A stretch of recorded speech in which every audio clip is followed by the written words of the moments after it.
this collective of individuals that is watching this video, I'm definitely getting the energy of people who misjudged you. You were completely misjudged by a lot of people, okay? A lot of people looked at you on the outside and they judged a book by its cover, so to speak. They saw you as someone who was one way, and then all of a sudden you just popped out and you're completely different, and people are like, wow. That's kind of embarrassing, right? It's kind of embarrassing when somebody puts their mouth on you and places some type of narrative over your life and just projects onto you, and then you pop out and you're just like, now what? It kind of reminds me of Elle Woods, how Warner thought she was just a dumb blonde who would never be good for his image, and she wasn't good enough to marry. She was just somebody to have fun with. And it turned out, honey, she went to law school, okay? She went to Harvard Law School. She went in there and she owned the place. She was herself. People judged her because she was colorful and she was different, but she ended up being one of the best lawyers there, and she beat her first case, okay?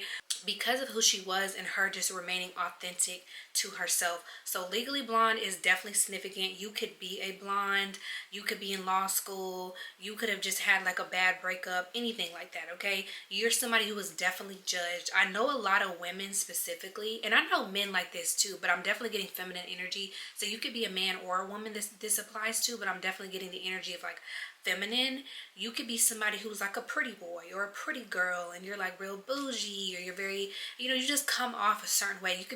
You could be somebody who's called conceited or whatever, and people just looked at you and were like, you don't have a brain, okay? You are just like all glitz and glam and looks, but you do not have a brain. It also reminds me of Paris Hilton, who's another iconic blonde. She always portrayed this image to the world that she wasn't like intelligent, and turns out this entire time she is very, very intelligent. She's very smart, and so smart that she played the game correctly for her image, and she gave the people what they wanted.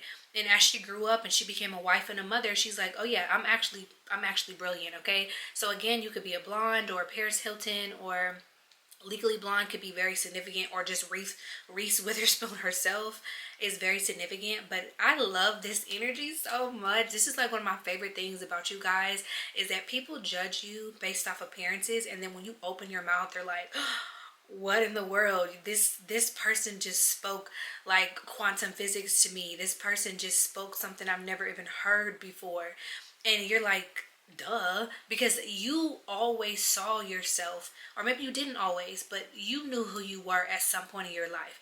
You knew how intelligent you were, you know how hard you work, you know how creative you are, and you didn't feel the need to brag and boast that to the world. So it's not your fault that on the outside that you just look like, I don't know, like I said, a pretty boy or a pretty girl, and people just assume that you don't have anything going on in your head, and they misjudge you.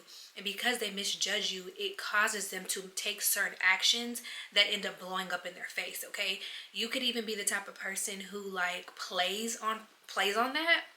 Like, you know that people look at you like you're dumb, or like you just don't know any better, and you play on that. Like, you love playing dumb with people because it gives you the upper hand.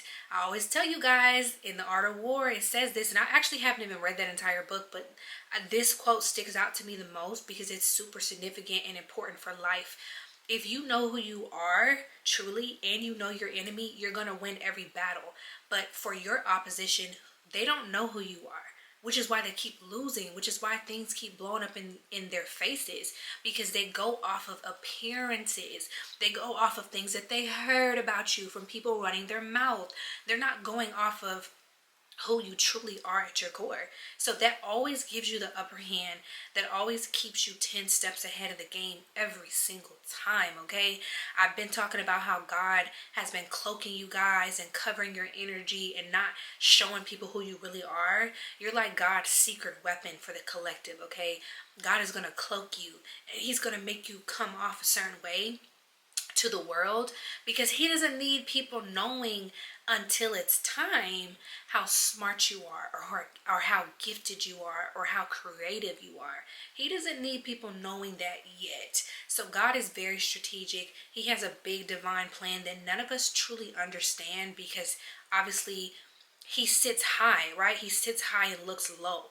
We are down here seeing things like how we perceive them, but God sees things for how they really are. God sees you for how you really, really are, okay? And he loves that. And he may have even hid certain aspects about you from you until it was time. So for a long time, you could have been like unsure of yourself, or you could have had like, what's it called, not personality disorder, it could be that you could have like a personality disorder, or you just didn't really know who you were, because you could even be like neurodivergent or like autistic, but you were somebody who you thought you saw yourself the way everybody else saw you, and it caused a lot of confusion. So if your mom thought you were one way, and your dad thought you were one way, and then your schoolmates thought you were another way, that stuck with you, and you took on everybody's projections of you for a long time. And one day God was like, all right, it's time for my grand reveal. It's time to crown the queen. It's time to crown the king. It's time for them to rise up and take their rightful place in the world. So God were like, again, removed the blindfold, uncloaked you, and revealed you. And everybody's like, I wasn't ready.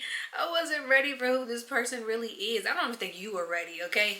But it's happening now. So I'm really proud of you guys for stepping into your power and shining your light onto the world, using your creative gifts, and you're just like, you know what? I don't care what people say about me. I don't care what they think. I'm gonna let them think that. I want you to think that I'm dumb. I want you to think that I'm insignificant. I want you to think that I don't know what I'm doing. Because as long as you keep thinking that, but I know the truth and I have all the tools I need to succeed, I'm going to. I'm going to succeed. I'm going to elevate. I'm going to prosper, whether anybody wants me to or not, okay? So if you're not in that energy, take this beautiful energy that I'm basically giving you guys to motivate you to step into that energy, okay? Step into that energy of like, I'm on my throne, okay? I'm on my throne. I'm in my power. I know the path that I need to walk. I'm proud of myself. I don't care about who I was yesterday. I don't care if people want to hold on to a version of me that died 5, 10, 15 years ago. If they want to hold on to that version of me, that's them. They're going to be stuck in the past while I move on to the future, okay? So again, congratulations to you guys. If you feel like this message deeply resonates, then look in my description box, you guys. I do one-on-one sessions with people. I do intuitive healing, spiritual coaching. I also do birth chart readings. So if you need something like that, just send me an email, or you can go ahead and book your session. You can look at my reviews. But I hope you guys have a wonderful day. I hope you feel very blessed and snatch your power back from everybody who wanted you to be small and insignificant, because you know you're not.